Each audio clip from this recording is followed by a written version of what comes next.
우리 교재 1장 5절 선형계의 해집합에 대해서 같이 알아보도록 하겠습니다.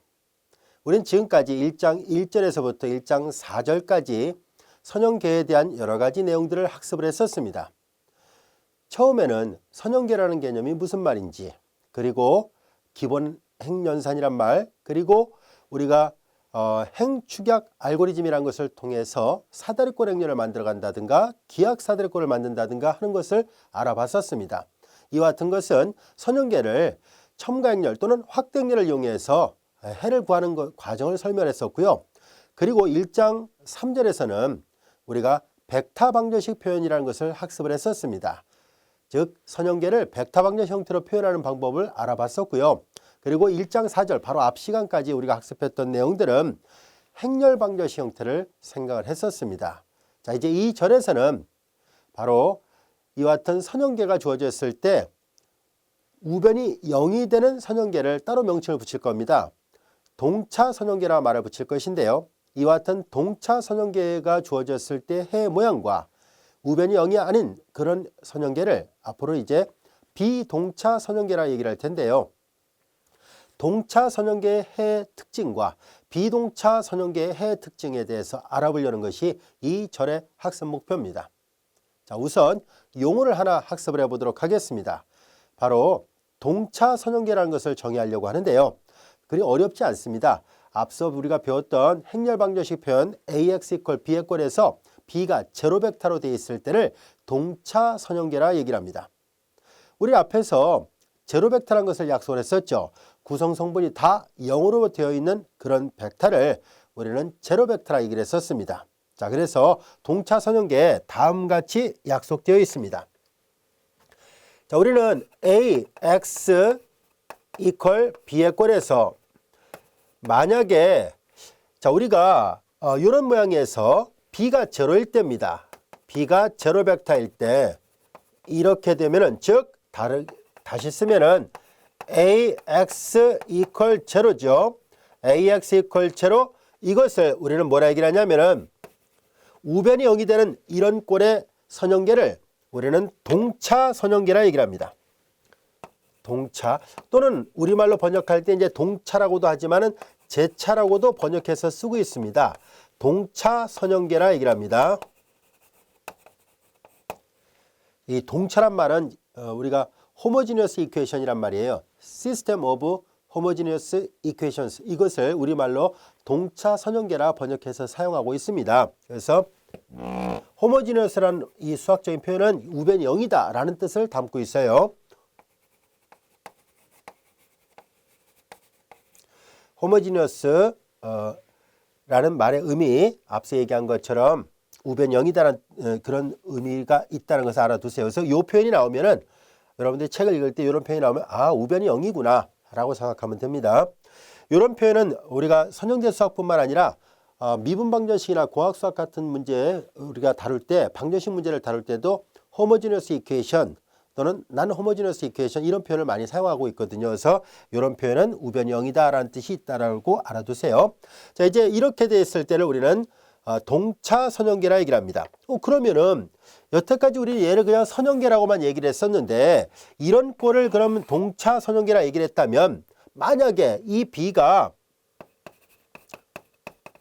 제로가 아니면 어떻게 될까요? 라는 얘기예요. 만약에 b 벡터가 제로가 아닐 때입니다. 이렇게 될 때 ax = b의 꼴은 그럼 얘는 뭐라 말할 것인가 하는 얘기입니다.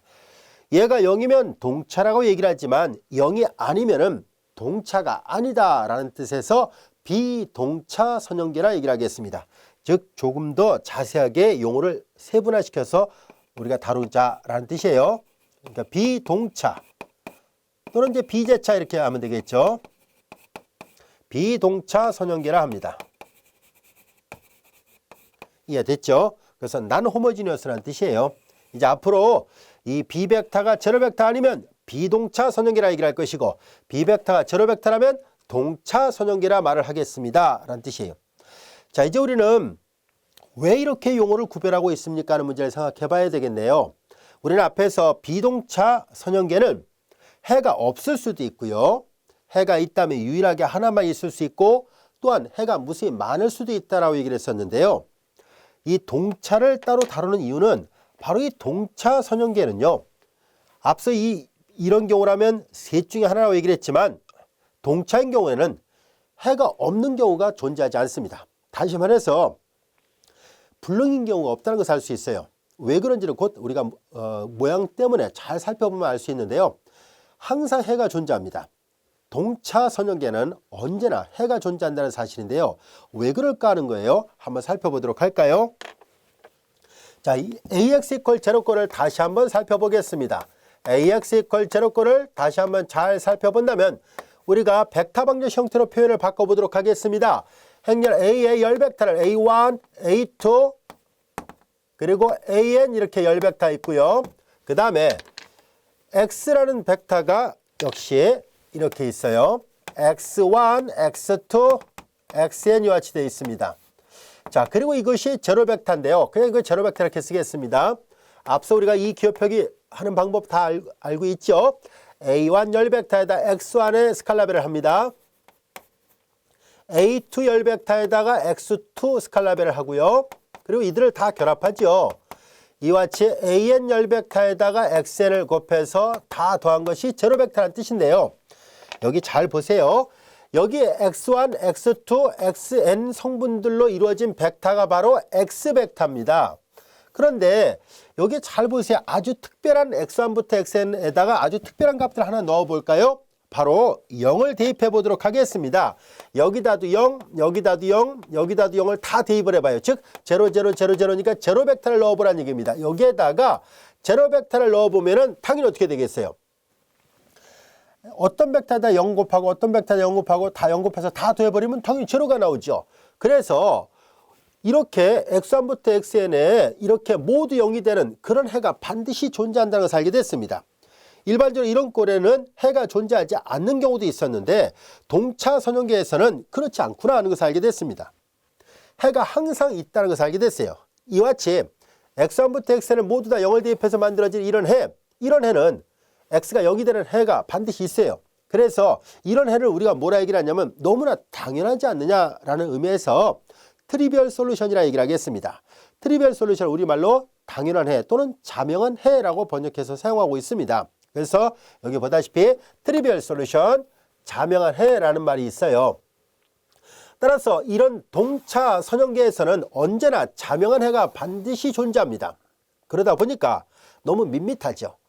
무조건 해가 0밖에 없다면 좀 그렇잖아요. 그래서 우리의 관심은 항상 동차 선형계에서는 0이라는 해가 있긴 있지만 너무나 당연하다 보니까 그러면 이런 자명한 해 말고 그러면 자명하지 않은 또 다른 해가 있을까 하는 것에 관심을 가지려고 합니다.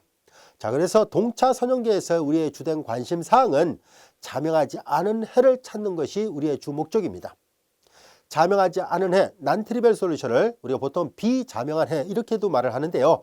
자, 우리는 이와 같이 자명한 해 또는 자명하지 않은 해가 있다는 것을 알게 됐습니다. 여기 써 있는 것처럼 난트리벨 솔루션이에요. 동차 선형계에서는 자명한 해 또는 자명하지 않은 해가 있다는 것을 알게 됐고요. 우리의 주된 관심 사항은 자명하지 않은 해를 구하는 것이 주 목적입니다. 여기까지가 되셨죠? 자, 이제 그렇다면 다음 같은 성질을 한번 살펴보도록 할게요. 자, 이제 동차 방정식이 자명하지 않은 해를 갖기 위한 필요 충분 조건은 어떤 조건이 있을까 하고 봤더니 적어도 한 개의 자유변수를 가지면 됩니다 라는 뜻이에요.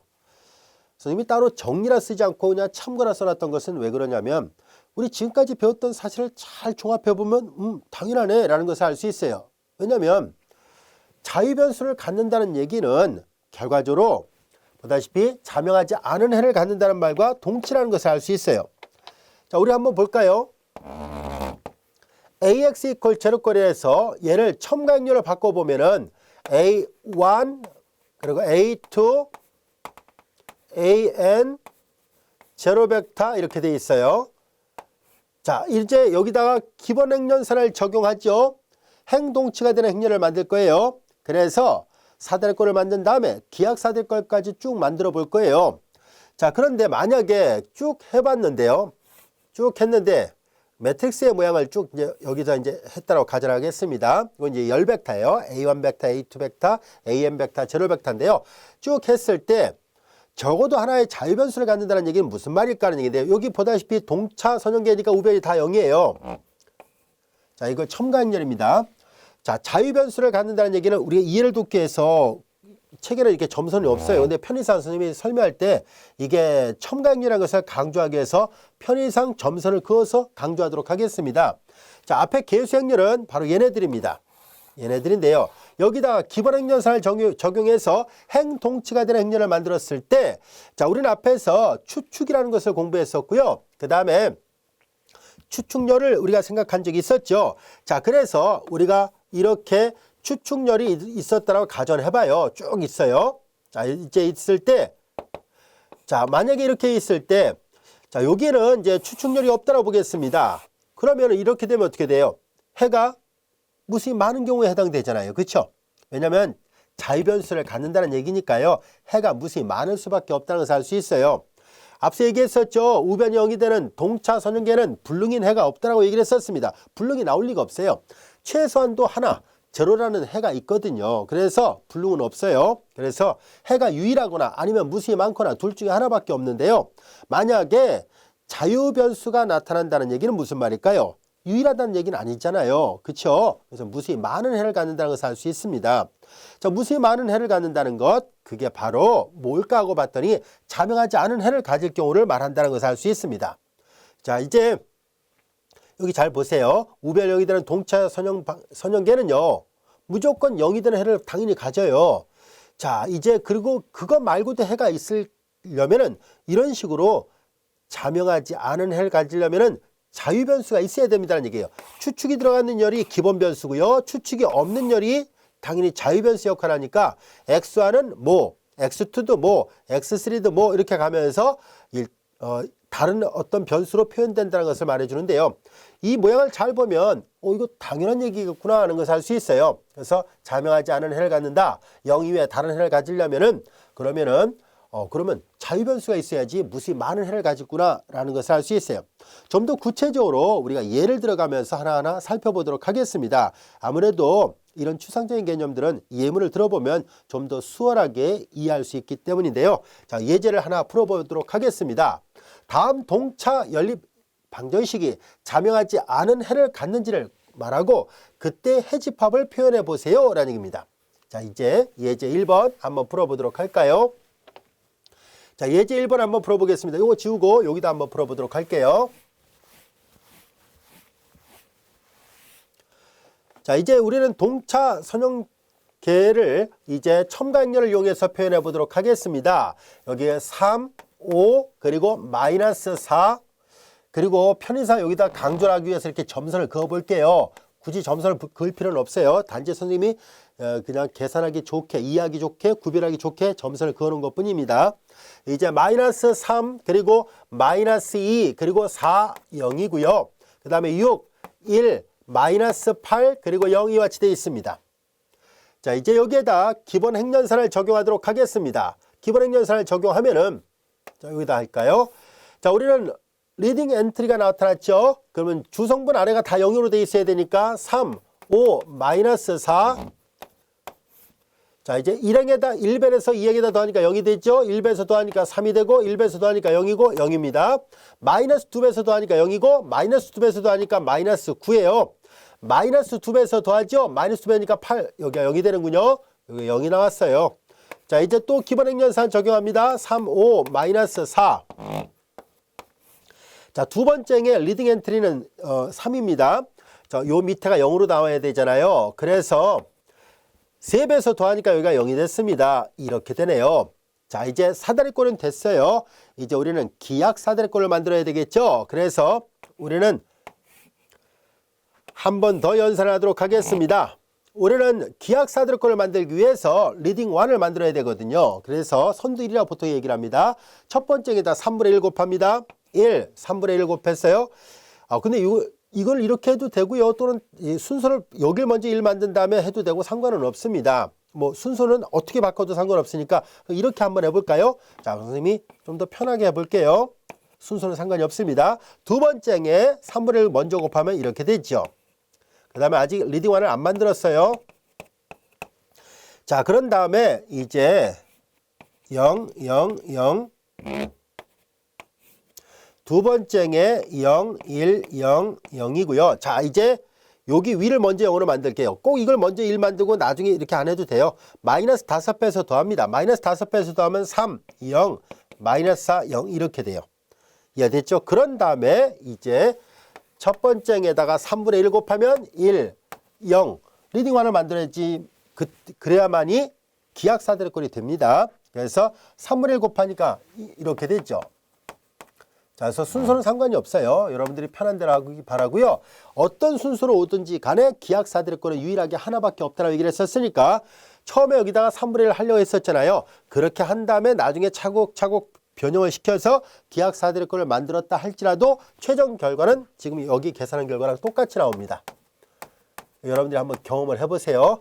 자, 이제 우리는 얘를 보고 대환한 연립방정식을 다시 만들어요. 이제 x1, x1, x2, x3 써놨어요. x1 마이너스 3분의 4 x3 이퀄 0이고 여기는 x2 이퀄 0 이와 같이 됐습니다. 우리 앞에서 추측이라는 것을 배웠었고요. 추측열이라는 것을 설명했었죠. 자, 이제 추측 리딩 1이 들어있는 그 행위, 추측 행위고 얘가 추측열입니다.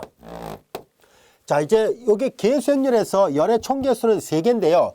계수행렬에서 열의 개수가 의미하는 바는 미지수의 개수를 나타냅니다. 계수행렬에서 열의 개수는 미지수. 의 개수가 x1, x2, x3 3개죠. 자, 이제 이렇게 돼 있을 때 추측이 들어있는 열은 2개예요. 얘네들이 기본 변수라는 뜻이고요. 추측이 들어있지 않는 열이 자유변수 역할을 한다는 것을 알 수 있습니다. 앞에서 우리가 배웠었던 내용이에요. 자, 그래서 이제 얘네들을 다시 한번 살펴보면 넘기면 그래서 x1이라는 것은 3분의 4 x3로 표시할 수 있고 x2는 그냥 0이구나 라는 것을 알게 됐습니다.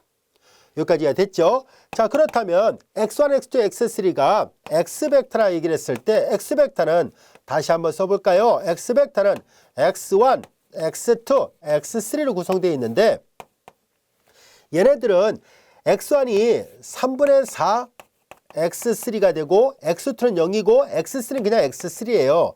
근데 얘네들을 이렇게도 쓸 수 있죠. 우리는 x3를 묶어내 볼까요? x3를 묶어내니까 여기가 3분의 4, 0, 1 이렇게 돼 있다라는 것을 알게 됐습니다. 여기까지가 됐죠. 만약에 x3가 0이면 자명한 해만 나타나게 됩니다. 만약에 자명하지 않은 해를 갖길 원한다면 x3가 0이 아니면 됩니다. 자, 이제 볼까요? 다음 동차 연립 방정식이 자명하지 않은 해를 갖는지를 말하시오라는 얘기인데요. 확인해 보니까 x3가 0만 아니면은 자명하지 않은 해를 갖는다는 것을 알게 됐습니다. 이해되셨죠? 자, 그리고 그때 해집합을 구하시오라는 얘기인데요.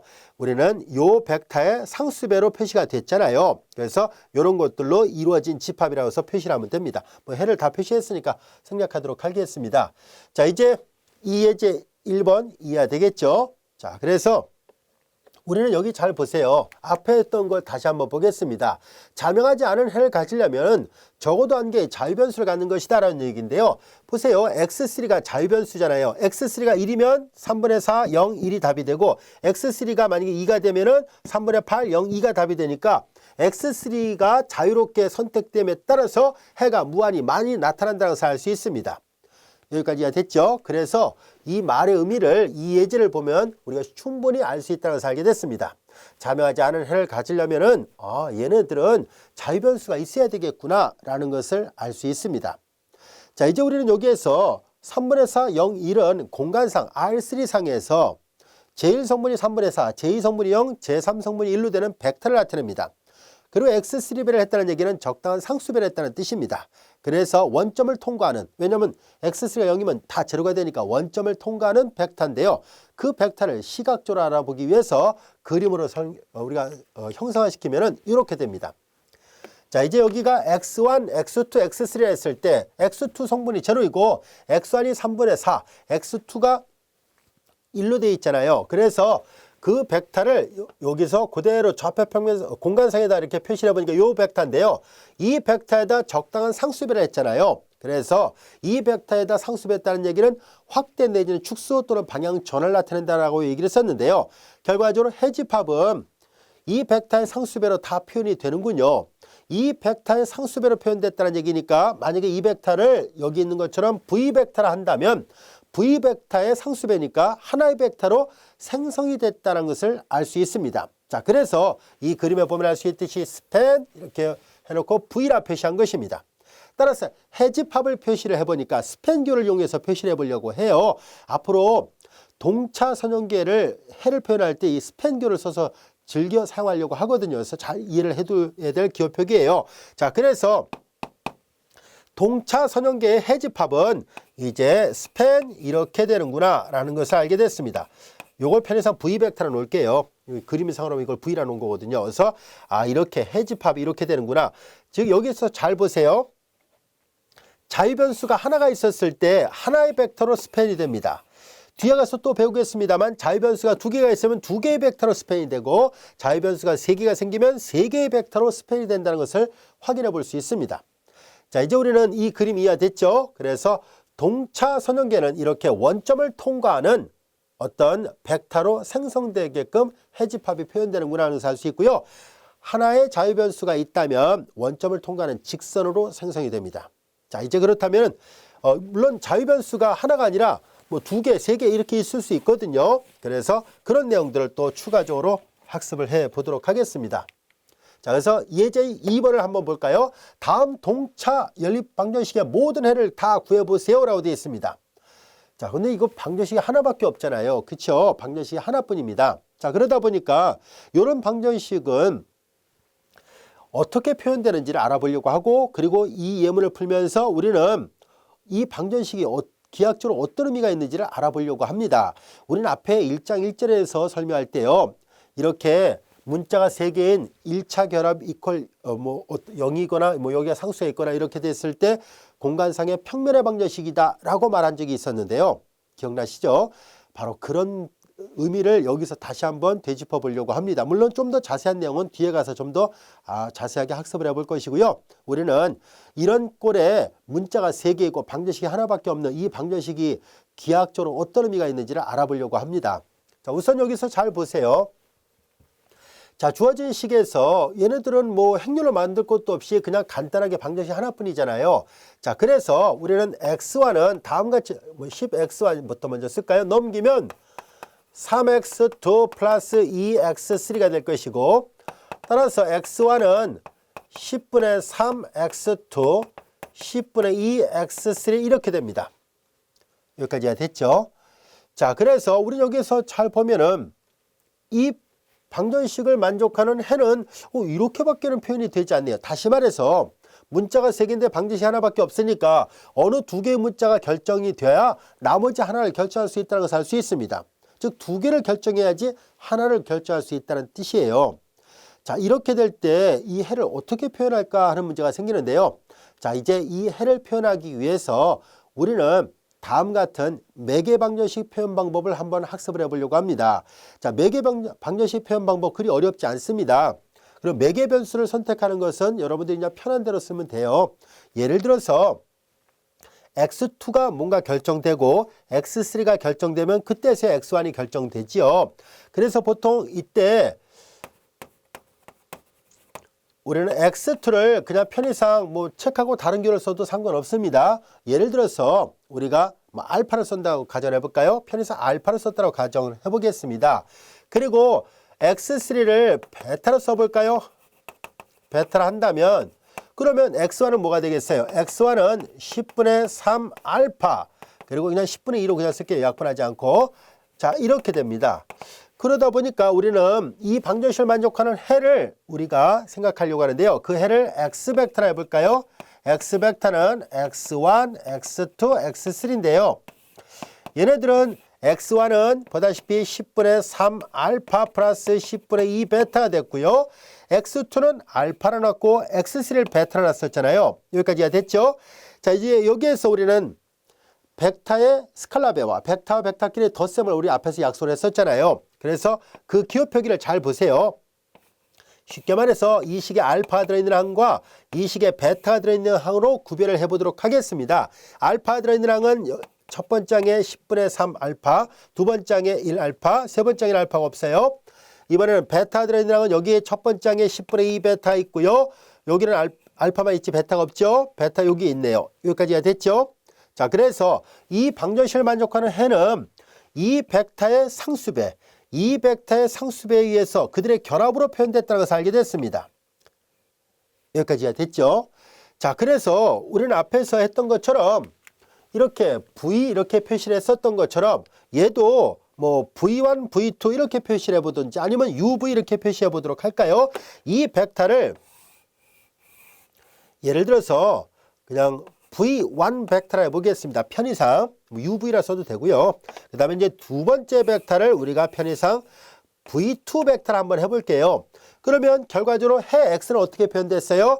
V1의 스칼라배 플러스 V2의 스칼라배죠. 따라서 두 개의 벡터들의 1차 결합으로 표현됐다는 것을 알 수 있습니다. 여기까지가 됐죠.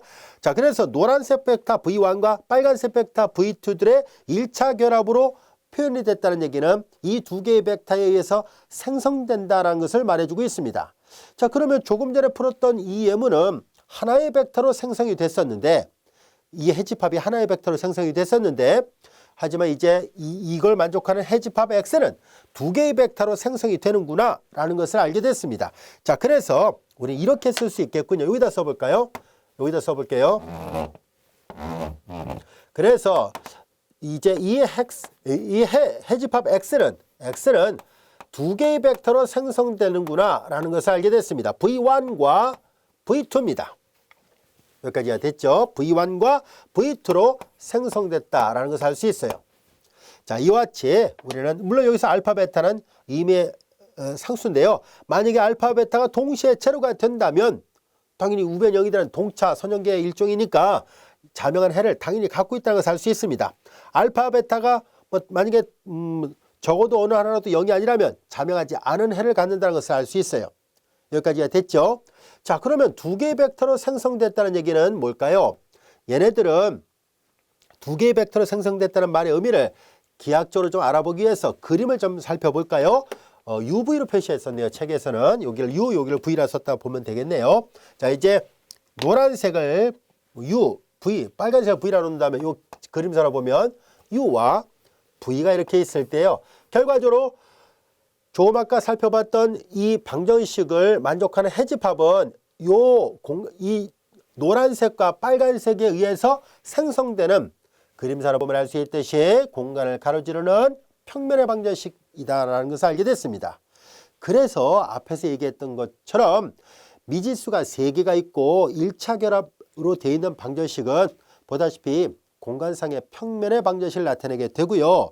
우변이 0이 되면은 반드시 원점을 통과하는 평면이고요. 우변이 0이 아니면은 즉 예를 들어서 얘가 0이잖아요. 0이 아니라 뭐 2, 3 이렇게 돼 있으면 원점을 통과하지 않습니다. 왜냐하면 000을 집어넣을 때 0이 되잖아요. 그래서 얘가 원점을 통과한다는 것을 알 수 있지만 여기가 만약 2나 3 이렇게 돼 있으면 0이 아닌 어떤 상수가 오면 000을 집어넣어도 이 등호가 성립하지 않기 때문에 원점을 통과하는 평면이 아니라는 것을 알 수 있습니다. 평면은 맞는데 원점은 통과하지 않습니다. 정말 그런지를 곧 뒤에 가서 좀 더 자세하게 살펴보도록 하겠습니다. 일단 우변이 0이 되면은 문자가 3개인 경우라면 공간상의 평면의 방정식이고 우변이 0이 되는 동차인 경우에는 반드시 원점을 통과한다는 것을 알게 됐습니다. 여기까지가 되셨죠? 자, 그래서 우리는 때에 따라서 이렇게 여기 보세요. 이게 결국 뭐예요? 자유변수 역할을 하는 거예요. 이게 기본 변수고요. 그래서 자유변수의 개수가 많으면 많을수록 그 벡터의 개수로 생성되는 것이 이렇게 많아집니다.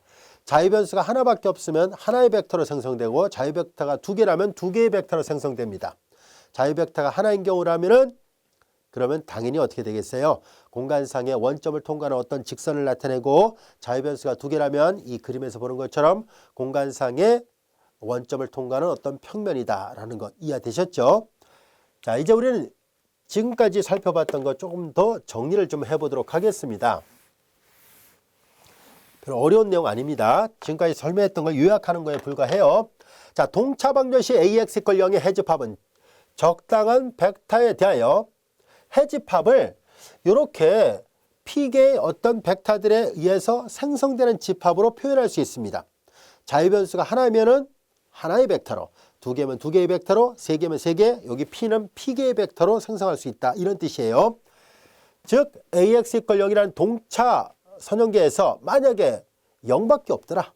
다시 말해서 자명한 해 이외에는 해가 없습니다. 라고 한다면 그때는 이렇게 제로 벡터로 스팬됐다라고 표현할 것이고, 자유 변수가 하나라면은 하나의 벡터로 스팬됐다라고 얘기할 것이고, 자유 변수가 두 개라면 두 개의 벡터로 스팬됩니다라고 표현하도록 하겠습니다. 자, 지금까지 설명했던 것을 요약한 거에 불과해요. 아시겠죠? 자, 이제 우리는 조금 전에 얘기했던 것처럼 사실 우리 선생님이 미리 조금 이렇게 당겨서 설명을 했었던 건데요. 자, 보세요. 여기는 지금 ST를 쓰든 알파 베타를 쓰든 상관없습니다. 이제 우리는 이와 같은 평면에 대해서 이제 표현 방법을 한번 익혀보자라는 뜻이고요. 우리는 앞서 예제 2번에서 다뤄줬던 이런 표현 방법을 여러 개의 문자가 등호 한쪽에 다 몰려가 있잖아요. 한쪽으로 방정식이 한쪽에 다 몰려서 이렇게 표현되는 식을 음함수 표현이라 얘기를 합니다. 우리가 보통 미분적 분화에서도 이 함수를 음함수 표현, 양함수 표현, 매개 방정식 표현 이렇게 여러 가지로 나눴었잖아요. 이런 표현을 우리는 음함수 표현이라고 얘기를 합니다. 자, 이제 우리는 이렇게 평면의 방정식을 음함수로도 표현할 수 있지만 매개 방정식으로도 표현할 수 있다는 것을 살펴보려고 하는데요. 방금 전에 이렇게 표시했던 것을 이제 이용해서 표시를 해보려고 합니다.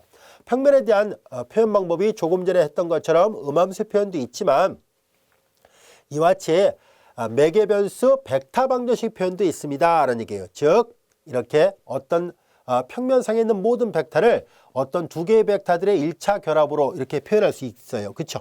해집합은 아까 그 평면의 방정식 위에 있는 모든 점을 다 구하겠다는 뜻인데, 이렇게 두 개의 벡터들의 1차 결합으로 표현할 수 있고, 앞에 스칼라벨을 ST를 쓰든 알파 베타를 쓰든 상관이 없습니다.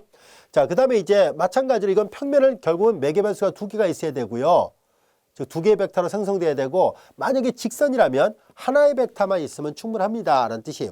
이렇게 하나의 벡터의 상수배, 여기는 이제 x3 자체를 그냥 놨는데 x3 알파로 놓는다든지 또는 t로 놓으면 돼요. 그래서 이렇게 하나의 벡터의 스칼라배가 된 것은 직선의 매개 방정식 표현이고, 두 개의 벡터들의 1차 결합 형태로 매개 방정식이 나타나면 평면의 방정식을 나타냅니다 라는 뜻이에요. 이해됐죠? 직선의 매개 변수 벡터 방정식, 평면의 매개 변수 벡터 방정식 표현, 뒤에 가서도 자주 쓸 것이니까 기호 표기를 자꾸 연습을 해보셔야 됩니다. 자, 이제 이어서 지금까지는 우변이 0이 되는 동차 선형계에 대한 해집합을 표현하는 방법을 알아봤습니다. 동차 선형계는 이렇게 스팬돼서 표현되는구나, 라는 것을 알게 됐는데요. 이제는 비동차 선형계의 해를 표시하는 방법을 알아보려고 합니다. 자, 이 예제 3번에 좌변을 잘 보면 아까 풀었던 예제 1번 있죠. 아직 예제 1번 계속 안 지웠던 이유는 이제 그대로 활용을 하려고 했던 거거든요. 자, 한번 볼까요? 모든 애를 다 구해보세요라는 얘기인데요. 아까와 달라졌던 점은 뭘까요? 아까는 여기가 0이었거든요. 제로 벡터였어요. 그래서 여기가 0, 0, 0이었었는데요. 이제는 7, -1, -4로 바뀌어 있습니다. 자, 그러면 계수행렬은 동일한데 우변이 달라졌잖아요. 즉 우변이 0이냐 0이 아니냐로 달라졌는데, 이때 우리의 관심사항은 해가 어떻게 표현될까 하는 것을 알아보려고 합니다. 우리가 아까 동차인 경우라면 이렇게 해가 표현됐었는데요. 자, 비동차인 경우는 해가 어떻게 표현되는지를 여기를 살짝 지어가면서 우리가 그대로 동일하게 연산을 한번 해보도록 하겠습니다. 그리고 두 개의 해 차이를 비교를 하려는 게 목적이에요.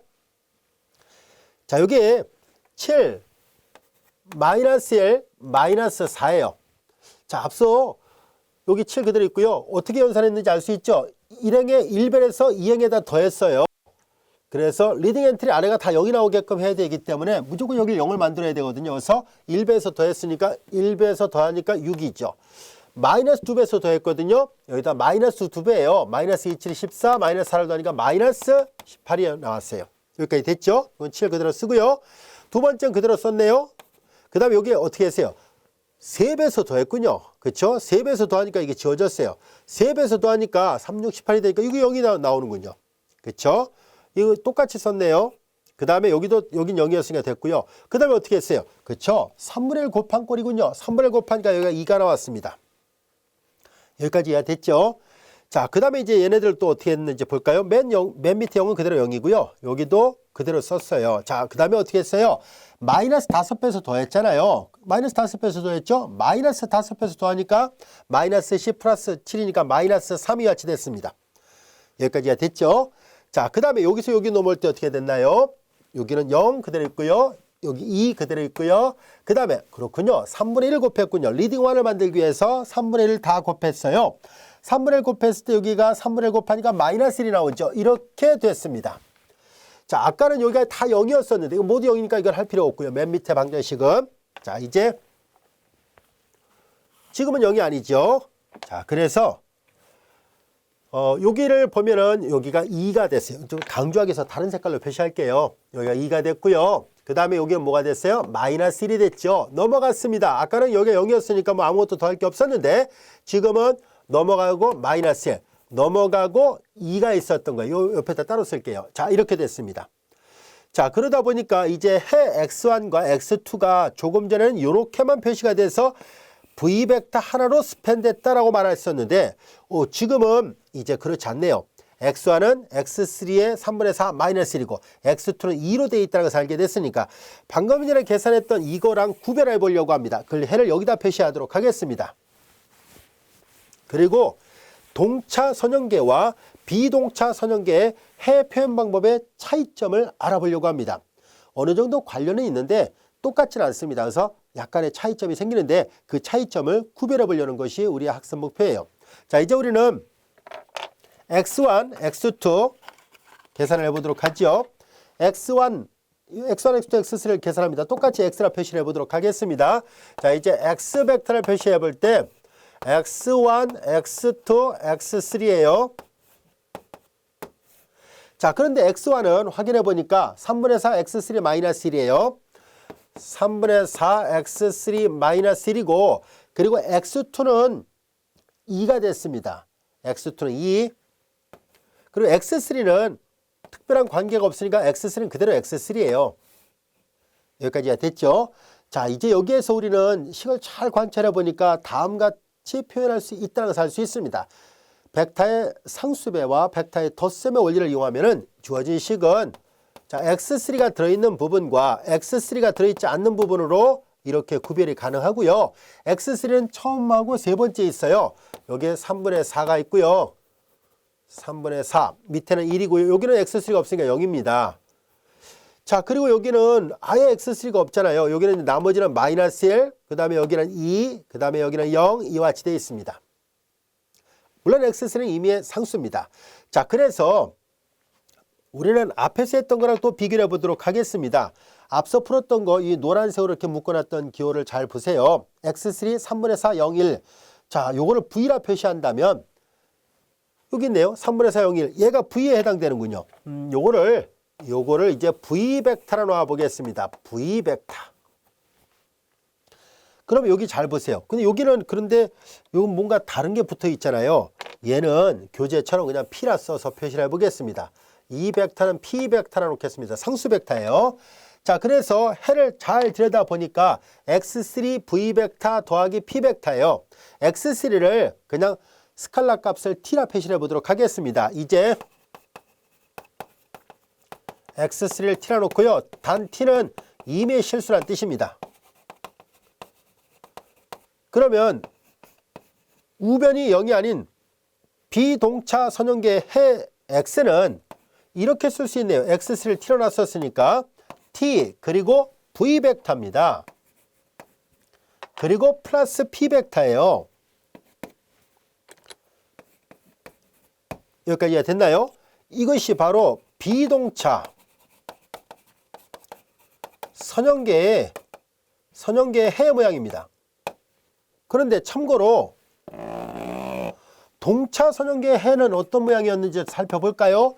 자, 여기 써 있는 거 요게 V라 한다면 이걸 그냥 T라 놓은 거예요. 똑같이. 그래서 TV예요. 그래서 TV 벡터라는 것을 알게 됐습니다. 이것이 동차 선형계의 해 모양입니다. 동차 선형계에서의 해집합은 이렇게 어떤 벡터들의 스칼라배로 생성이 됐어요. 그래서 앞서 얘기한 것처럼 V벡터로 스팬된다는 것을 알 수 있었습니다. V벡터로 스팬됐었죠. 그런데 비동차는요, 이런 빨간색 벡터를 다시 덧붙인 형태로 나타난다는 것을 알 수 있는데요.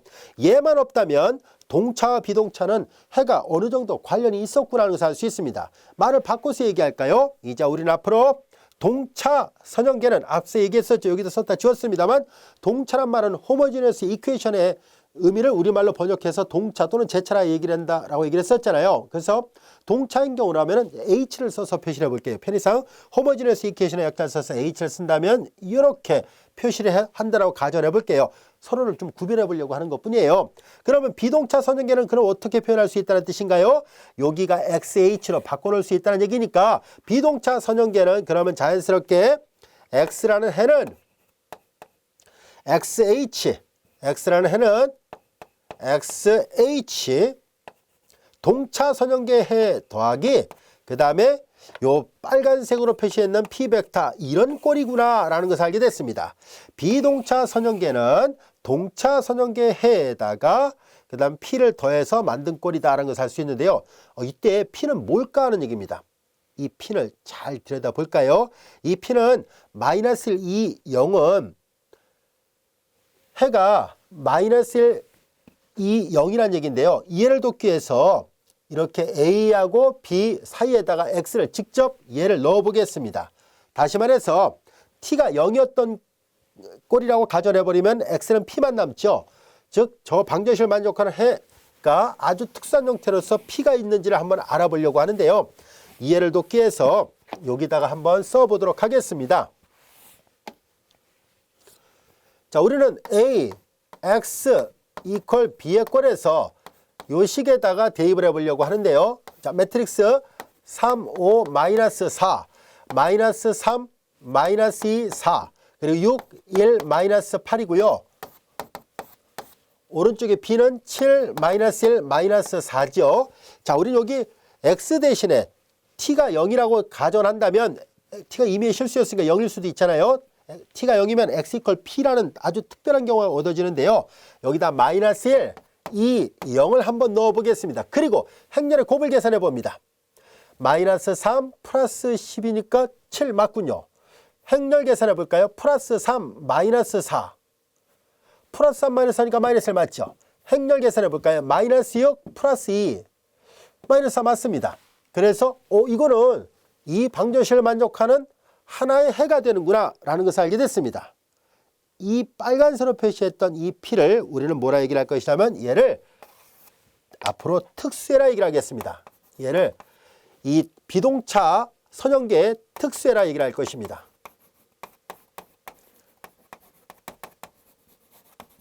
particular solution이라 합니다. 그리고 이제 이 동차 선형계의 요거는 우리는 앞서 얘기한 것처럼 동차 선형계는 호모지니어스 이퀘이션의 해요. 그래서 결과적으로 이렇게 말을 할 수 있다는 것을 알게 됐습니다. 비동차 선형계는 앞으로 동차 선형계의 해집합에다가 비동차를 만족하는 한 특수해를 찾아서 더한 꼴로 해가 표현됩니다 라는 뜻이에요. 이해되셨죠? 자, 이런 아이디어는 굉장히 중요한 아이디어이기 때문에 잘 알고 있어야 됩니다. 그래서 비동차 선형계의 해 모양은 이런 꼴이라는 거 잘 알아두고요. 자, 이제 그러면 이 비동차 선형계의 기하학적인 의미, 해의 기하학적인 의미가 어떤 의미일까 하는 것을 알아보기 위해서 우리 교재에서 저자가 설명한 것처럼 평행이동의 원리를 이용해서 우리가 접근해 보도록 하겠습니다. 자, 이제 여기 볼까요? AX 이퀄 B에 이거 이제 지워도 됐죠? AX 이퀄 B의 꼴에 해집합의 기하학적인 특징을 살펴보려고 하는데요. 보다시피 자, 얘가 이제 여기서 말하는 빨간색 벡터, 이거 빨간색으로 같이 빨간색으로 해볼게요. 빨간색 벡터 이렇게 있고요. 그 다음에 V 벡터는 그냥 파란색 벡터가 있었다고 봐요. 그런데 이 V 벡터에다가 P 벡터를 더했다라고 한다는 얘기는 자, 벡터의 덧셈입니다. 이 벡터는 평이동 가능합니다. 왜냐하면 여러분들이 벡터를 앞에서 얘기한 것처럼 벡터와 벡터끼리 덧셈을 하는 것은 대각선 방향으로 더할 수, 대각선 벡터가 두 개 이웃한 벡터의 합과 같죠. 그 말은 잘 보세요. 2벡터에다 2벡터를 더한 게 이거라는 얘기는, 자 이제 보세요. 이 빨간색 벡터를 뭐 여기다 초록색으로 이렇게 표시해 볼게요. 그리고 파란색 벡터 여기다가 노란색으로 해 볼게요. 자 이제 V에다 P를 더하나 P에다 V를 더하나 교환이 가능하다는 얘기는 앞에서 배웠었잖아요.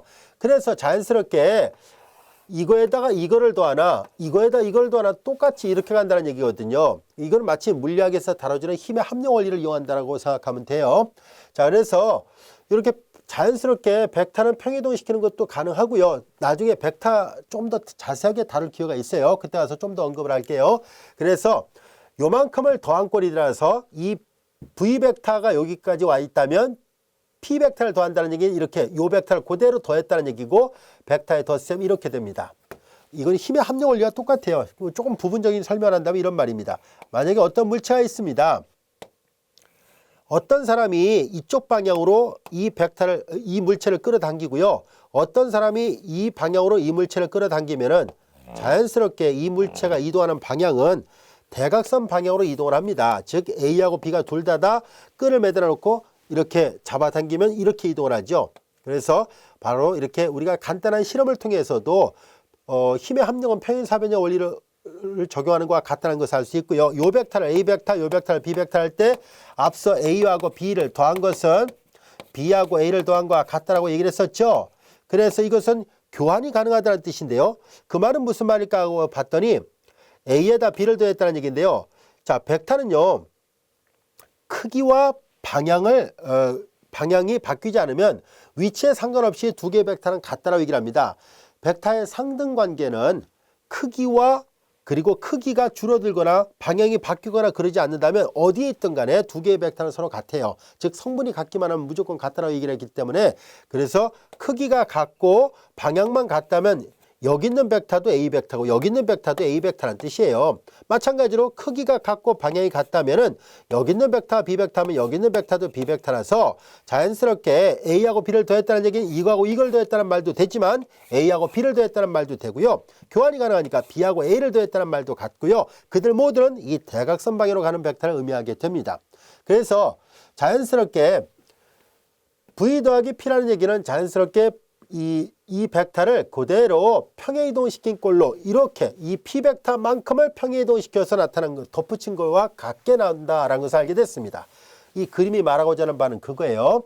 P 벡터를 V 벡터만큼 더했다. 그럼 이렇게 평행이동된 꼴이구나 라는 것을 알 수 있습니다. 자, 이제 그러면 우리는 얘는 뭘 나타낼까 하는 얘기인데요. 앞서 얘기했었죠. 한 벡터의 스칼라벨을 의미하는 것은 이렇게 한 벡터의 스칼라벨은 이 스팬이란 말이 그 말이거든요. 상수배를 했다는 말과 똑같은 말이니까 한 벡터의 스칼라벨을 했다는 얘기는 원점을 통과하는 직선이었구나 라는 것을 알게 됐습니다. 원점을 통과하는 직선이란 뜻이에요. 이해됐죠? 자, 그리고 P를 지나면서 V의 평행한 직선의 방정식을 어떻게 표현할 것인가 하는 얘기인데요. 바로 이렇게 표현하겠습니다는 얘기예요. 자, 이것은 그림으로 보면 시각화되면 이해하기 쉬워요. 자, 이런 모양인데요. 자, P를 지나면서 V의 평행한 직선의 방정식이에요. 자, 이건 뭐냐면 TV에다 P를 더하는 거 아까 배웠었죠. 자, 이제 이렇게 어떤 벡터에다 P를 더한다 또는 P에다 V를 더한다 같은 말이에요. 평행이동이라는 것을 배웠었는데요. 자, 이렇게 P 더하기 TV라는 얘기는 이런 말입니다. 자, 어떤 V 벡터에다가 T배를 했다는 얘기는 늘리거나 줄이거나 스칼라배를 했다는 얘기니까 이렇게 확대 내지 축소예요. 거기다 P 벡터 이렇게 되어 있다는 얘기는 이 TV 벡터에다가 P 벡터를 더한다는 얘기는 평행이동을 시켜가지고 이런 벡터예요. 여기까지 이해됐죠?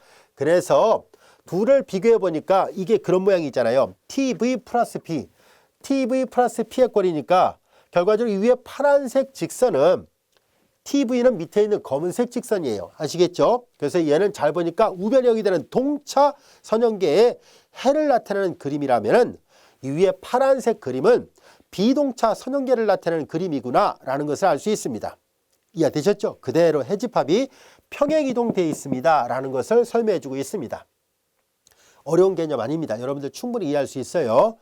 자, 그 다음에 이제 다음 같은 정리를 한번 살펴보도록 하겠습니다. 자, 이제 이 정리 한번 볼까요? 주어진 어떤 벡터 B에 대하여 AX = B가 해를 가지고 이 P를 해라고 가정한다면 AX = B의 해집합은 이거 조금 전에 다 했던 내용이에요. 여기까지 했던 거. P 플러스 VH. 아까 얘기했었죠. 이렇게.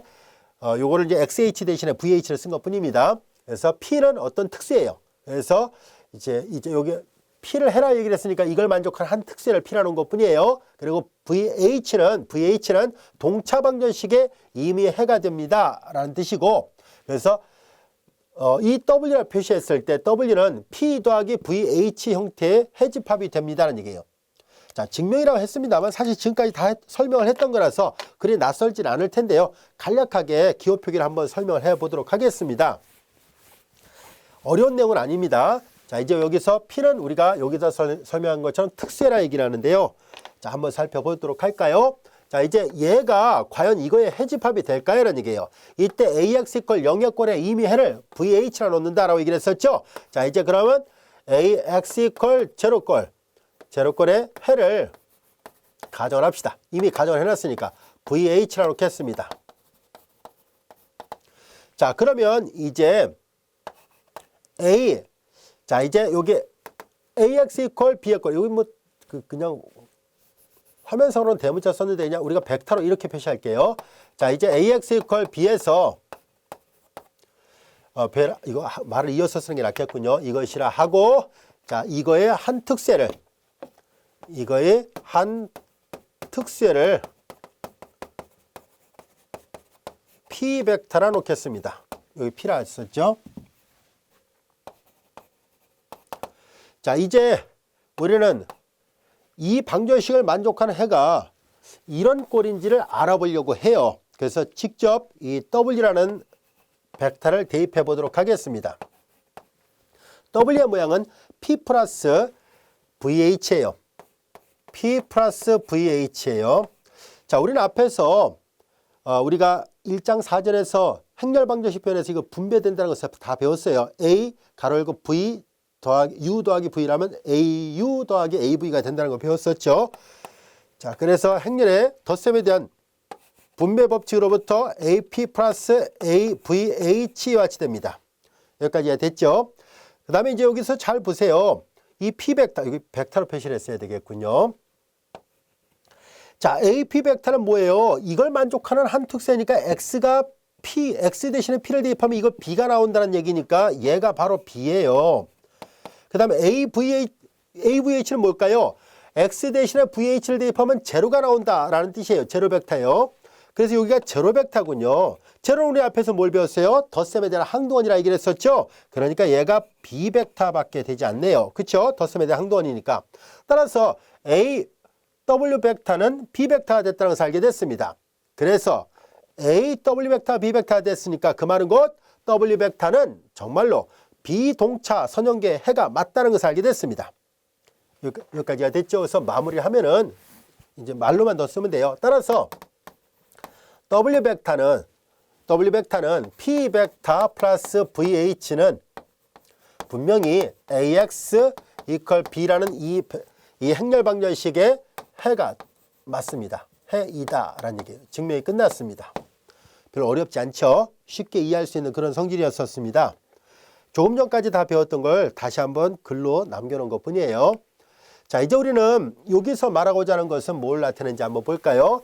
우리는 앞에서 자유변수의 개수가 하나밖에 없을 때는 그때는 스팬해서 이렇게 하나로만 표시하죠. 자유변수가 2개면 2개의 벡터로 스팬된다라고 얘기를 했었잖아요. 동차 선형계에서 자유변수가 2개면은 공간상의 평면의 방정식, 원점을 통과하는 평면이라 얘기를 했었죠. 이거 좀 지워도 되죠. 그래서 이 그림을 잘 보세요. 약간 흐릿하게 보이긴 합니다만은 원점을 통과하는 이러한 평면의 방정식이 동차 선형계의 해집합을 나타냅니다. 자, 그런데 이제 똑같은 방법으로 이렇게 P 벡터를 더했다는 얘기는 그대로 P가 이쪽 방향에 있다고 가정할게요. 편의상 P 벡터만큼을 더했다는 얘기는 이 노란색 빗금친, 즉 원점을 통과하는 평면이 동차 선형계의 해집합을 나타냈다고 한다면은 P 벡터만큼 더한 건 그대로 평행 이동이 돼가지고 이렇게 돼 있네요. 그렇죠? 이렇게 돼 있고 얘가 바로 보다시피 AX 이퀄 B, 비동차 선형계의 해집합을 나타냅니다. 라는 뜻이에요. 여기까지가 됐죠? 자, 우리는 나중에 벡터 공간이라는 말을 다루게 되는데요. 벡터 공간이 되려면 반드시 원점을 통과하는 그런 해 집합이어야 돼요. 그래서 얘는 벡터함관이 되는데요. 나중에 배웁니다. 아직 지금 주제는 아니고요. 얘는 벡터함관이 되지 않는다는 것을 알 수 있고요. 시각적으로 잘 구별이 될 거라 생각합니다. 여기까지가 되셨죠? 자, 이제 우리는 지금까지 배웠던 것들을 요약을 함으로 해서 이 절을 마무리해 보도록 하겠습니다. 자, 이제 만약에 해를 갖는 연립방정식이 있다고 볼까요? 자, 이제 이 해집합을 매개변수 벡터 방정식으로 나타내는 방법으로서 다음 같은 순서대로 하면 됩니다라는 얘기예요.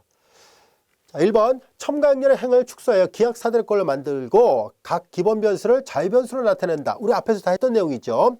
그리고 x를 성분이 자유변수들이 만약에 있다면, 없으면 할 수 없고요. 있다면 자유변수들에 의해서 우리가 표현을 할 수 있습니다라는 얘기고, 만약에 자유변수가 있다면 자유변수를 매개변수로 취급해서 x를 그들의 1차 결합 형태로 아까 여기다 썼던 것처럼 이렇게 자유변수가 있다면 그들을 매개변수로 t로 표시해서 그들의 1차 결합으로 표현하면 충분합니다. 여기까지 되셨죠? 자, 지금까지 우리 교재 1장 5절에 대해서 학습을 했습니다. 이어서 1장 6절 같이 공부하도록 하겠습니다.